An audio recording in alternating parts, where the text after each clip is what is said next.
TWM Podcast.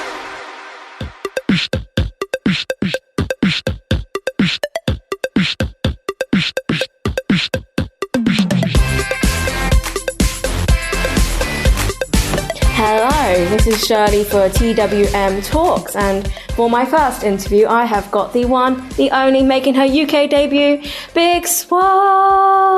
Woo, woo. Seriously, this has been, 2 years in the making with us? Yeah. Because, we've been talking for a long time, and then you suddenly appear in the UK, and it's like, yes. So how's it been being in the UK? Actually, I love it. You do? It's been a lot of fun. What have you done in Brighton while you've been here? I've done a lot of walking. And it may not sound like fun to anybody else, but I like walking and looking at the sights and different things and like vlogging and Did you do the pier? Did you go to the pier? No. You didn't go to the pier? You see, because I know I'm going to be back. I can feel it. Yeah. So I'm just like, let me just look around and see what I see and just like take pictures and eat.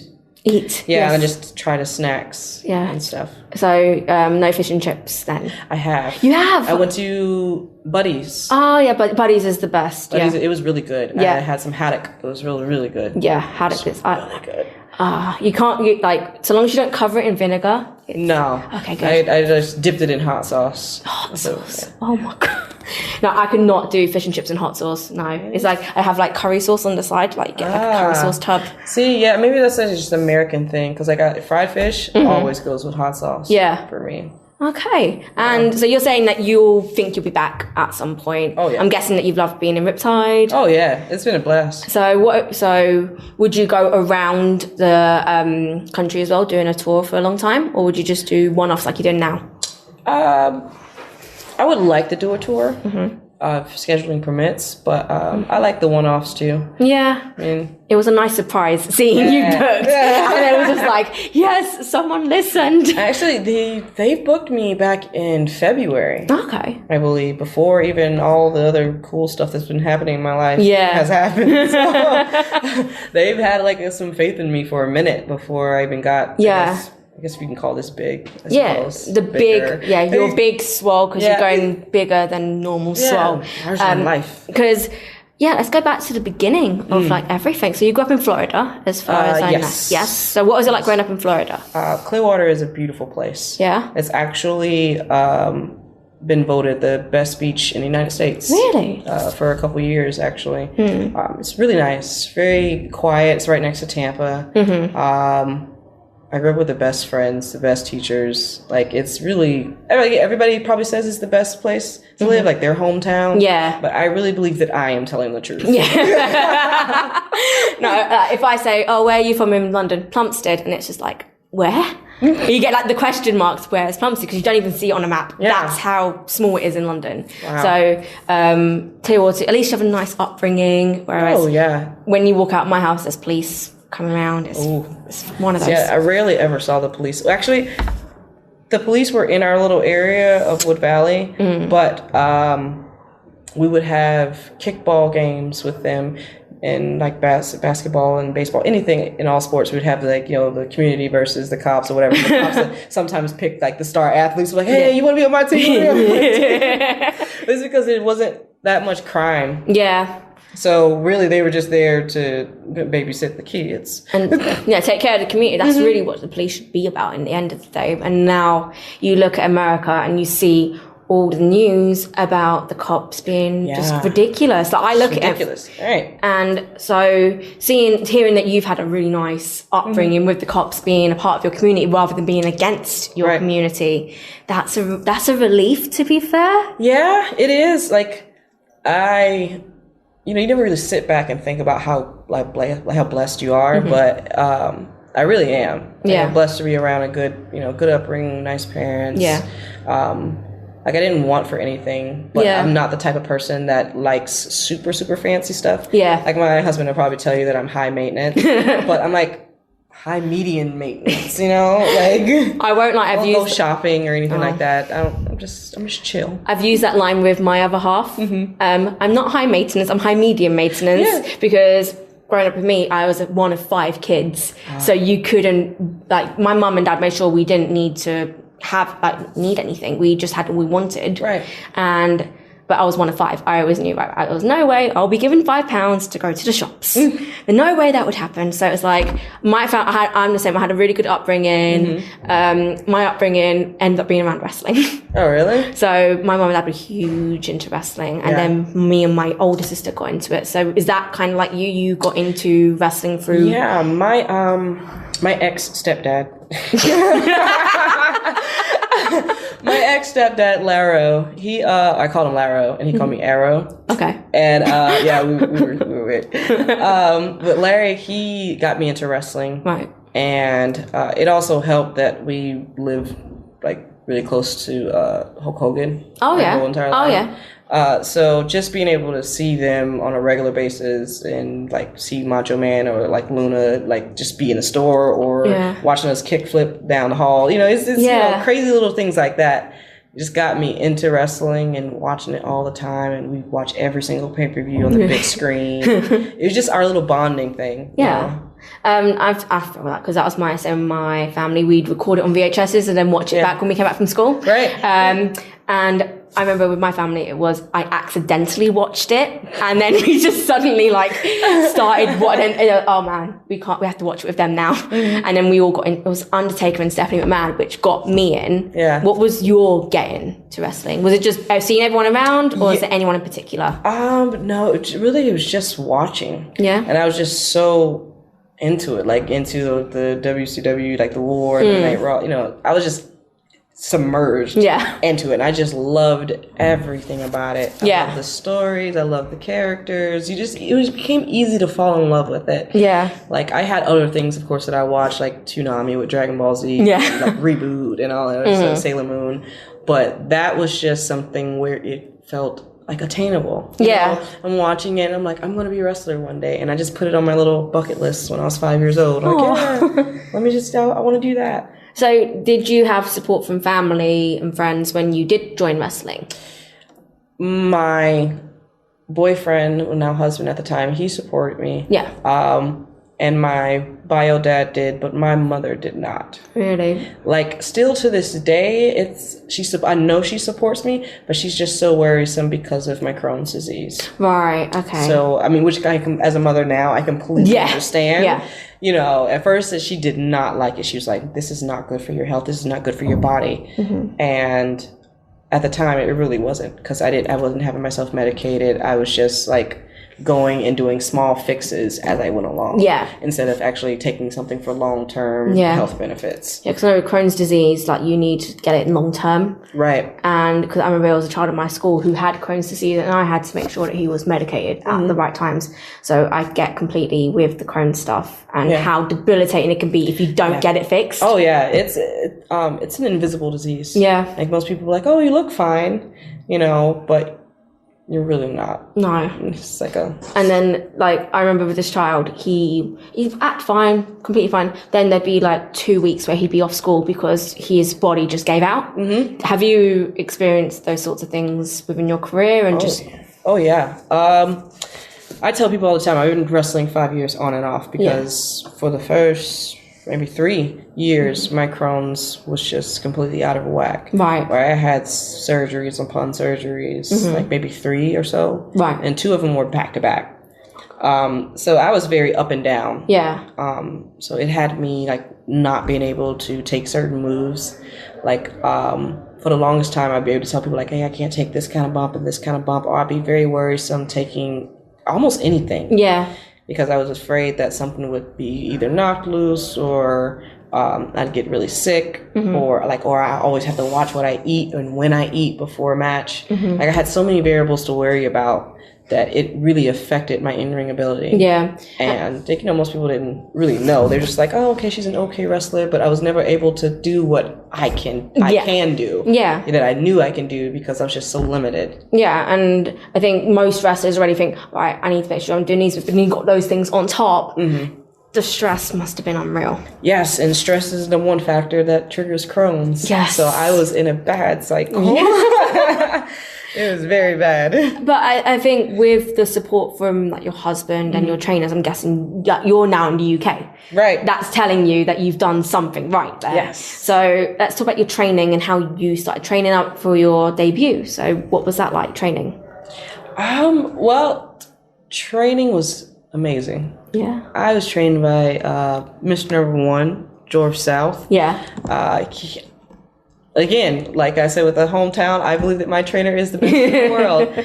And I mean, I can say that because he's put out some greats. I mean, Cedric was trained by him. Tessa Blanchard was trained by him. I was trained by him. Darius Lockhart, who's also here, he was trained by George. Very old school way of training. Mm-hmm. I've noticed that from training in other places, there's a lot of people that don't do old school or don't do drills or or know how to call a universal spot without asking who's taking what. Yeah. So I'm very fortunate, again, very blessed to have the best trainer that teach me the psychology part. So that when I was able to debut, it wasn't like I didn't know what I was doing. I could call a simple match without doing all these flashy things, and it makes sense and get people emotionally invested. That's something that also George taught, is that, you got to feel it, and you got to do it so that George and his kids all the way up at the top of the building can see, because they can't afford the good stuff. So he's like, make everything big. And I feel like that you can see that in the way you are now. You go big, and like from everything I've seen of you do in the past 2-3 years I've known of you, you've go big, and I see you go bigger than everyone else I see on that card. Hey, I know talent when I see it. Hey, who am I to knock you? Who am I to say so? So then you end up getting opportunities with Queen's Combat in 2015, and that was your debut. Am I right in thinking? You did a lot of tag. Pretty fantastic. Yes, with shout out to my girl Savannah Evans. We started training together. She was training a little bit before me, but I think fans will know the promoter as Sojo Bolt. Yes. It was Josie to us. Yeah. But I consider Josie one of those people that kind of kickstarted my career. She would come to training and look at me and say, "Oh, okay, you're getting good." Because I waited a whole year before I actually had my first match. Really? Because I really wanted to know and really wanted to get submerged and know, exactly what I was doing in there. So I didn't hurt anybody and I didn't hurt myself. Yeah. So we had our first tag match, and I believe Ronnie Nicole and Miss Dyslexia. Yes. And it was so emotional. I was so nervous. And I was just like, okay, it's my first match. I can do this. And after it was done, I literally gave Josie the biggest hug, and I was like, thank you so much for always believing in me. So every time that I have a big moment, I guess, in my career, I'll always either reach out to her or make a post and tag her in it and say thank you, going back to my roots, thanking my trainer for training me, thanking Josie for giving me that shot, just so they know that throughout it all, I'm not changing who I am, and I will constantly give them their flowers while I still can, and let people know that it wasn't just me, hey, going out there and now I'm finally a star. No, I am making my way through the indies because people like Josie and people like George gave me a chance. And I think that's really admirable, because you don't see that a lot these days. You see people on Twitter bigging themselves up, but then to see wrestlers as with you're rocketing at the moment, I think, and to see you going back to your roots and saying thank you to my roots, that's very hard to see these days. I watched my husband be so humble throughout his whole entire process, because I had while I was training, I was still working. While he was on the indies. So seeing how much he's went through and seeing him still maintain that same attitude of gratitude and service and humbleness. And I'm just like, it's something that I want to model myself after. I knew that I already had those characteristics, but seeing them in place in the actions that he took, I'm like, okay, I want to mimic that same type of behavior. I mean, Cedric seems like, from what I've seen, such an amazing person, such an amazing wrestler. And it when you see him wrestle, you can tell he's just glad to be in the ring, doing his thing. And then it comes across now through you, which I think how does it feel to have that person there who you can aspire to be like and motivates you as much as you motivate them? That's amazing. Like, just like it's like my favorite word in the world, but it really is, like, because going home and then him expressing like how he feels about wrestling and I expressing myself. And sometimes when people are married or together, they don't have that. You know, I'm glad that I have a soulmate that actually enjoys the same things I do. Yeah. And we can actually view tape and look at wrestling. Yeah. And work on things together. And I have someone who pushes me to another level. I think that's what's really important. Like, you see lots of wrestling couples who are just, when you look at them, they're so distant in the way they are, but you and Cedric just seem so close, and then you've got your daughter as well. And does she get involved with the wrestling bit and watching tapes with you guys? She does. She cries when we she'll put on like a little hard face and like, you know, maybe sometimes cheer for the other person. Yeah. When they lose, she's just like, oh no, my world's ended, my mom. And she doesn't understand the whole it's scripted things yet. So, but she loves it. Because I remember, I'm going to go on to this now, with the Mae Young Classic. Oh, man. Seeing her ringside. Was that the first time she was there ringside watching you, or had she seen you before? She's seen me before, but not on that level. So, what did she make of that? Oh, she cried her little eyes out. Oh, man. It was so bad, but so great that the producers came up to me afterwards and they were like, your daughter was pretty much made for TV, and we got her crying on the film. So it's like, we feel so bad, but it was so good. So she came to the back with Cedric, and she's still crying even after the match is even over. And, you know, she gives me a big hug. She's like, I wanted you to win, Mom. And I was like, it's okay. Maybe I'll win another time. Yeah. And then literally the next day, they were like, hey, we want to put you in another match. Yeah. And I was like, okay, cool. Like a big buffer match in between. Yes. And they pulled Candace off of like NXT live shows, and she came and she was like my surprise partner. Yeah. Against Killer Kelly and Jenny. Yes, I remember, because wasn't that the buffer in between Tegan Knox getting injured and then going on to the semifinal? Because I was trying to figure out what in the world's going on because she's injured. Yes, that was intense.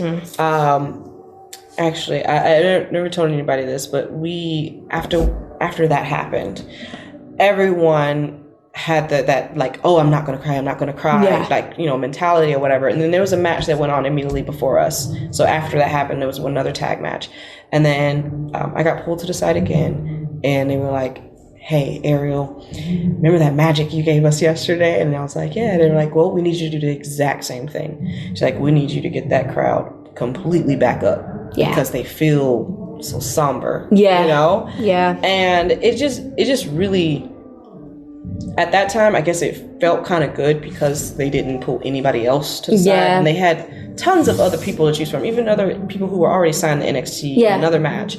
But the fact that they looked at me and could already tell that that was something that I was capable of doing alone, just based off my, you know, charisma alone. Yeah. So I took that and I was like, you know what? They're right. I can do this. Yeah. And I talked to Candace and I was like, okay, Candace, look, we got to do this. Yeah. And we got to go out there and give people a good show. I know that's your best friend back there, but we got a job to do, and we're going to do it. And she's going to be completely fine, and they're going to take care of her. Yeah. And then we went out there and just killed it. Yeah. I heard many a thing about that match, because I don't think that actually made TV. No, I still haven't even seen the match. I've seen like pictures, because pictures like, of it. What happened, I remember that day really clearly, because I woke up in the morning and everyone, and I mean like literally everyone, sent me like, oh my God, Tegan's injured, check if she's okay. And I'm just there like completely freaking out. And then I saw that you guys went out, and then I heard from everyone, you built that crowd back up. And that's down to your charisma, because I remember watching those Mae Young Classic matches, that match with Zeus, wasn't it? Yeah, it is. And everyone just was going crazy for you. Yeah, it was unexpected. Yeah. It really was. Like, I should have known something was up when we was doing the Parade of Champions. Right. And everybody gets in, and I got in, and then the crowd was really loud, and I was like, okay, cool, maybe somebody knows me. I'm like, this can't just be, because I just had my dad and my niece was there. Yeah. And I was like, okay, well, like this is cool. Mm-hmm. And then I went out there, and they were definitely upset that I lost. Oh yeah. No, I think there was a lot of upset about a lot of things in that. But I think one of the big ones was you, because you came out and everyone was shouting Big Swole all the way through, and then that match ended. You're like, oh, but then everyone, when I said, you were picked to go out and build the crowd back up because you could. Yeah. So would you go back down that route if you could? Like if they would do another Mae Young Classic? Yeah, Mae Young Classic. Or... Yeah. Exposure is exposure. Yeah. I'm not signed anywhere. I'm just going out here, doing what I can so that I can help the next generation. Okay. So I can help my friends. This podcast, and indeed all TWM podcasts, are brought to you by SquaredCircleBox.com, the only place for your monthly wrestling box needs. With things from superstars from WWE, AEW, New Japan Pro Wrestling, Impact Wrestling, British Wrestling, Independent Wrestling, and loads more. It is the only place that matters if you want to get the best wrestling swag for a low, low price. That low, low price is just £25, people. What a bargain! And you can get snapbacks, t-shirts, magazines, DVDs, trinkets, whatchamacallit, doodads, you name it, they have it each and every month. And just because you listen to TWM, you sexy, sexy people, you get 10% off your first order. All you got to do is use the code TWM News in the checkout. Just use the code TWM News in the checkout for 10% off your first order at SquaredCircleBox.com.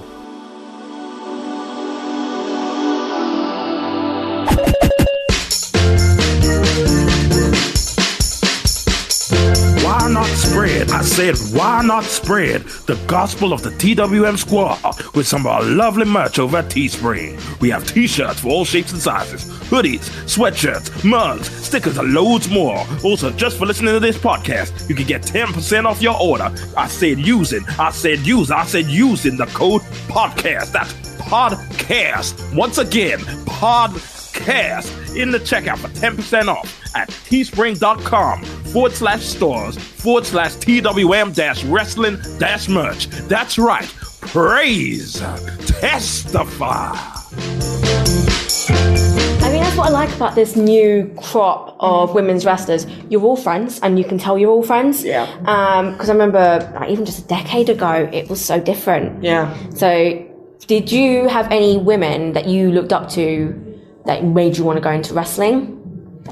I looked up to Jazz. I loved her style. Yes. And I'll say it. I don't know if anybody else will, agree with me or not. But I feel like that Jazz is the one who kind of made Trish Stratus so big. Yes. Yeah, if I'm right there with you. Yes. I want to say it in a very respectful way, not to take anything away from Trish, but just saying that, Jazz was such a workhorse. Yeah. And she does moves with intent, and the fact that she doesn't have to do all this high flying stuff. There's nothing wrong with all that, but I like her style. Yeah, and I'm guessing that you were thrilled to be in the match with her at All Out. Listen. Okay, I got my George South on. Okay, listen. So yeah, Jazz was just. It was amazing to see her again, because I met her before, and she was like, "Oh, hey, Swole," and I was like, "Okay, my name, that's cool." And we kind of geeked out, and we just continue to have conversations, and she's like joking around with me and everything, and like just when I didn't think like my 9-year-old self could get any like bigger or whatever, I had someone in the back. Let's just say someone, I wouldn't like name drop the person, but it's a very like a higher up, very respected person came up to me afterwards, and he was like, "You're the second coming of Jazz." Yes. And Jazz was walking up at the time, and he was like, "And the right Jazz," and Jazz was like, "Oh yeah, I love Swole." And I was like, then my 9-year-old self just went, "Oh my god!" But I kept my cool. But trust me, when I went into the back room, I was like, "Yes, it's happened." You hadn't even called the second coming of Jazz. Right. Yeah. I was like, I'll take that. Thank you. That's a huge compliment. It really is. Because it's Jazz... It's an honor. It's huge. I feel like Jazz is so underrated in the minds of women's wrestlers. And especially in the early 2000s where Trish and Lita were getting big. Jazz was the one who was there making them look big. Yep. And it's like what we discussed before about the roles of people in wrestling. And without Jazz, there'd be no Trish. Without Jazz, there'd be no Lita. Because they need someone to bounce off to make them look like the big stars that they are now. And I kind of wish there was more credit for Jazz. Right. There's not enough credit going to her and the work she did back in the early 2000s to try and make women's wrestling look serious to like the casual fan. Yeah, plus she had an amazing, like, everything she did, it screamed athlete. It screamed, I am the best. It screamed, I'm going, I'm going to hit you, I'm going to break you down. Yeah. So, like, that's how I feel when, every time I'm going to the gym and everything like that. And I'm like, okay, I call myself Big Swole. I want to present myself in that manner where they're like, oh, she's got muscles. Okay, she means business. All right, she's a genuine athlete. Yeah. Yeah, I get that. And like Jazz came about in a time when it was going to more back towards like the eye candy route. Yeah. And because of that, she kind of just, people left their mind. And it was awful back in like 2004 when the Diva search happened. Right. Then suddenly you had Molly, Gail and Jazz leave at that time. And that just blew my mind. It was like, what is going on here? But then, like, Jazz has now been killing it. She's still been killing it. NWA Women's Champion. Right. And, like, she's on my list of people I want to meet and just say thank you. Like, she's so badass, man. Is there any others you feel like that about? I love Mercedes Martinez. That woman there, that's my heart. Like, everyone, I guess, has their mom in wrestling. And I would say that she is mine. Yeah, I feel like she's, like, the best to never sign. Yeah. The best to never sign to a big company. I would definitely put her up there, along with like Lufisto. Yeah. Those two, I'm just like, How and why? How? Right. I was as of recording, everyone in Germany is going on about how amazing Lufisto was in her match in the WXW tournament and saying she had the best match of the weekend. If I wasn't here on this today, if I just had one day, I would totally be like, look, let me squeeze into that WXW. Like, hey, Big Swole's here. I'll just, go and face Lufisto. Right. Like, Lufisto, one for me, please. So you'd happily get beaten up by Lufisto. Oh, yeah. I happily got beat up by Mercedes. Like, we, this past December, I usually always take a break. Yeah. December to maybe like March or so, or, late February. So nobody knew, but I was so sick. I was so sick from my Crohn's and everything. And like, I had this thing called, they ended up naming it the nightmare virus, but it was like, they sent it to the CDC and Mayo Clinic. No one knew what it was. Right. And my Crohn's was just bad. And the doctor was just like, you're dying slowly. And I was like, is there anything we can do? And they're like, well, we don't know what it is, so no. So I kept that, of course, to myself. And I eventually told my husband after everything I was better. Yeah. But I didn't want to, scare him or anything. But like during that time, like all I did was just like try to like build myself up. Yeah. And just try to tell myself, okay, hey, let's get better. Let's watch tapes. Let's build up. Yeah. And it's just, Is that what kind of made you switch to Big Swole? Yeah. I always called myself Big Swole. Yeah.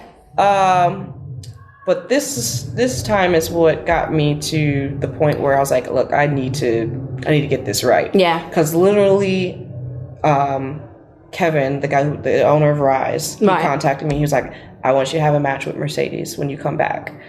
And I was like, I haven't wrestled in 3 months. I've been sick. Like, I dropped to 114 pounds. Oh, my God. And I was nothing. Yeah.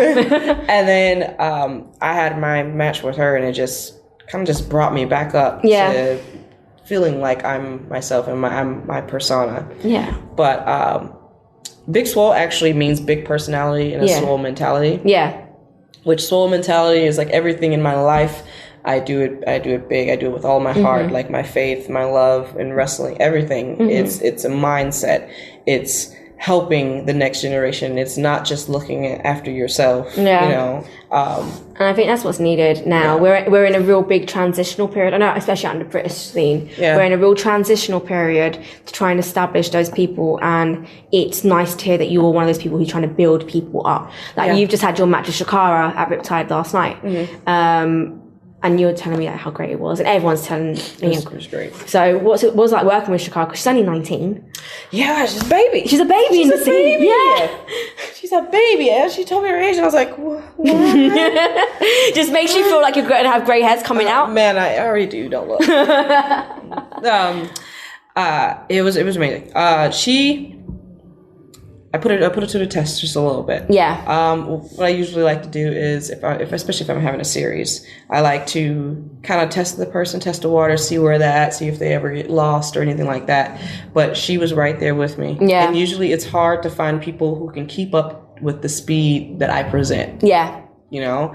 And I was actually very satisfied in that she did, and we gelled perfectly, and it felt like we've been doing this for a minute. Yeah.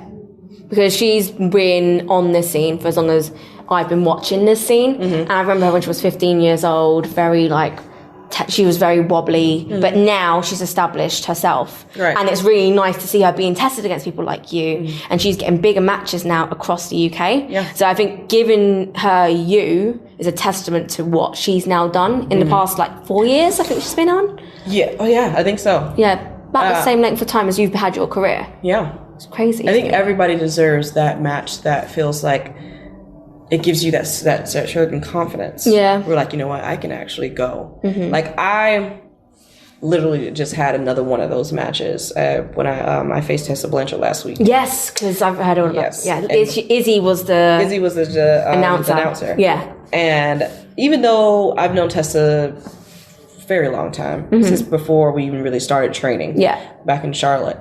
And just going into the ring with her and being able to keep up. Yeah. And just it shows that, we've both done our part as far as training outside of training, continued education in wrestling and our growth and everything. Yeah. It's finally got us to this point. So I'm so glad we never worked beforehand. Yeah. Because now we were not necessarily at peak, but we're near the peak. Yeah, we're getting up there. We're climbing. We're in the second level, essentially. So I will say Tessa Blanchard has become one of my absolute favorites now. Yeah.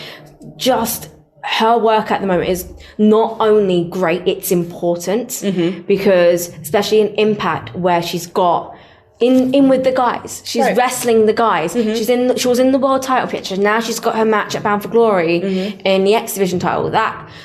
Is that what you would like to do as well? Is get yourself doing that sort of thing? I believe that with my look and my personality, I believe that I can transcend that whole let me just wrestle women. Yeah. I think that just like Tessa, we both have that look where no one will necessarily bat an eye because they're like, okay, she's finna face a guy.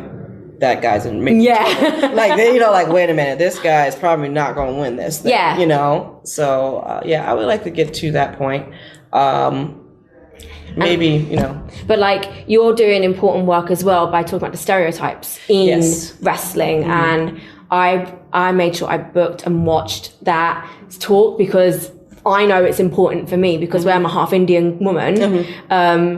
Looking at the stereotypes and hearing other people talk about it, it's really important. So that's a really silly question. What made you want to do the talk? Because it's all important work, what you're doing. But how did you feel being at the forefront of that discussion at StarCast? Heard. Yeah. I felt heard.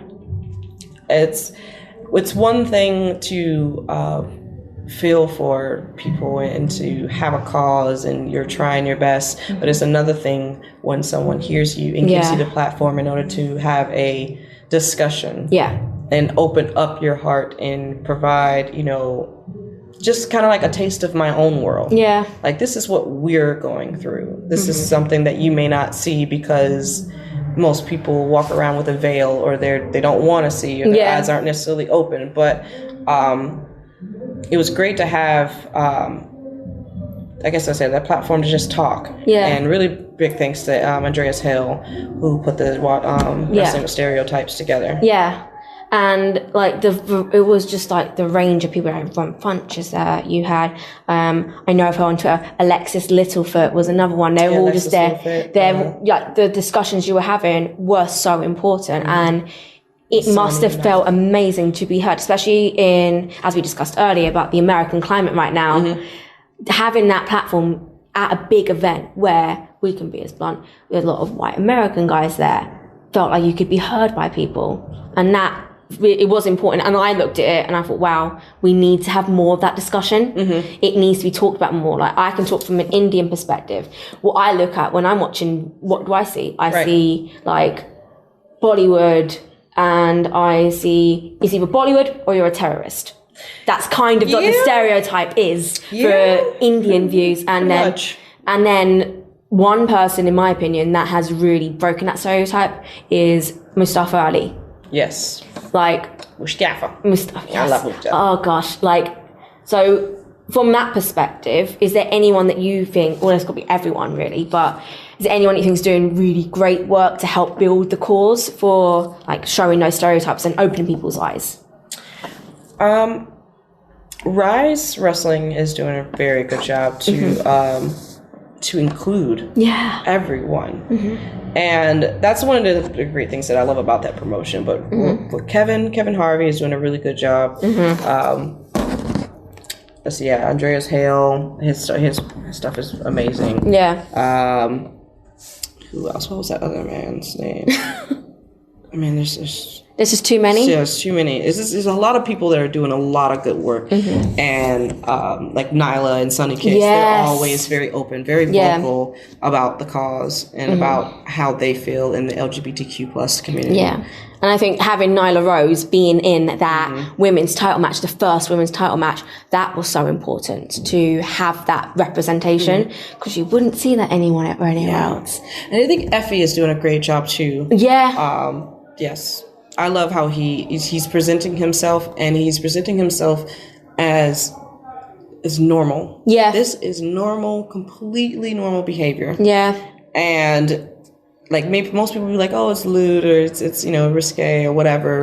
But I'm like, no, this is him, and this is him expressing himself. Like, allow him to be. Allow him to be, that's I think that's what we need, is we need people just to be allowed to be without people going right. Right. If it's not illegal, then just allow them to be. Yeah. If they're happy in their life, leave them alone. Let them live their life. And having people like Sunny Kiss having that amazing entrance at, oh my God, the cheerleaders.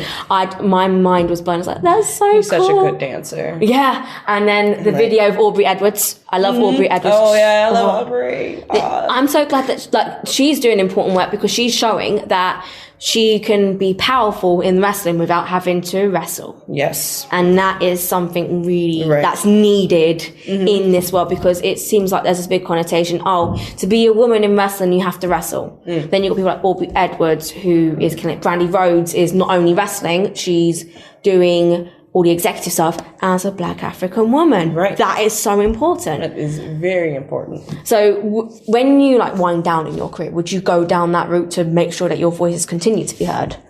Yes. What would you do?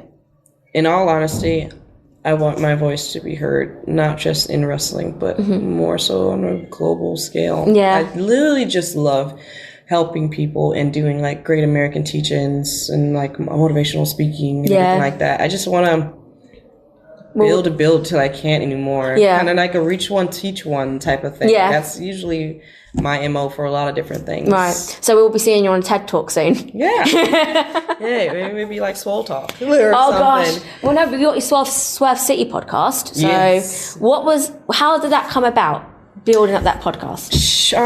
Shane messaged me and was like, hey, I want you on a podcast. So I was like, okay, cool. So I had my episode with Zeta Zane, and afterwards he was like, we felt like the podcast was missing something, like a third member. He's like, and I feel like you're our sister, we mesh well, because during the episode we were just kind of like bouncing off of each other, and I was asking questions to Zeta like I was already there. Yeah. So we we got together and just started with the first episode together, and it's been like that ever since. And that's like been a growing thing, especially in the past year, especially 2019. You see a lot more of it online, and you're getting a lot more high profile guests. Yes. And is there anyone that you would want to have on your podcast? If you could make like a list of like 3 people you could have on your podcast, who would it be? Well, one, it would be Jazz. Oh, yes, yep. One would be Jazz. Just anybody in wrestling. Anybody in wrestling. I'm giving you free reign on anybody in wrestling.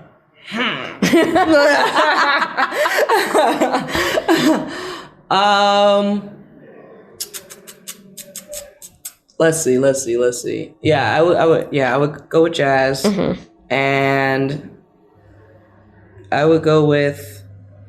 I would need my trio, which would include Mercedes Martinez, Nicole Savoy, yes, and Shayna Baszler. Oh my god, man! Because when we already get together, it's already crazy enough, right?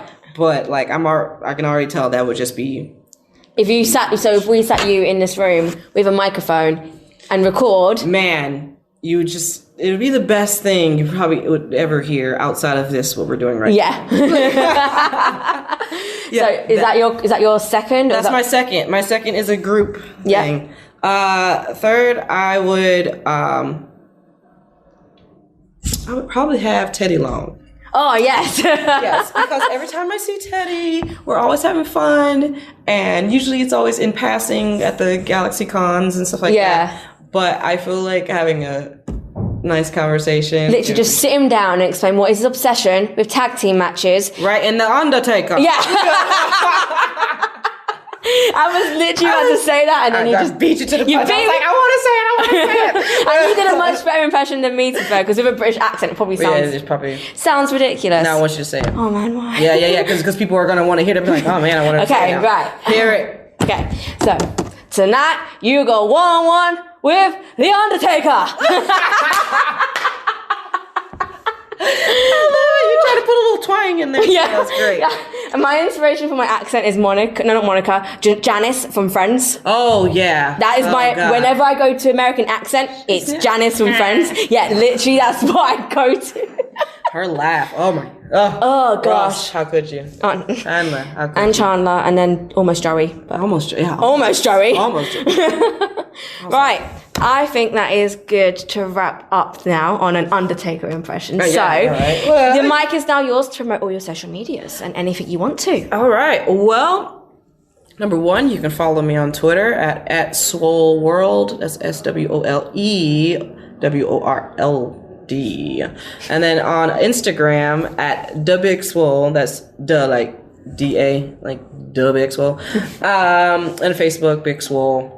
You can catch the Swerve City Podcast on youtube.com/Swerve City Podcast. Boom. We have Patreon. Go ahead, subscribe to that.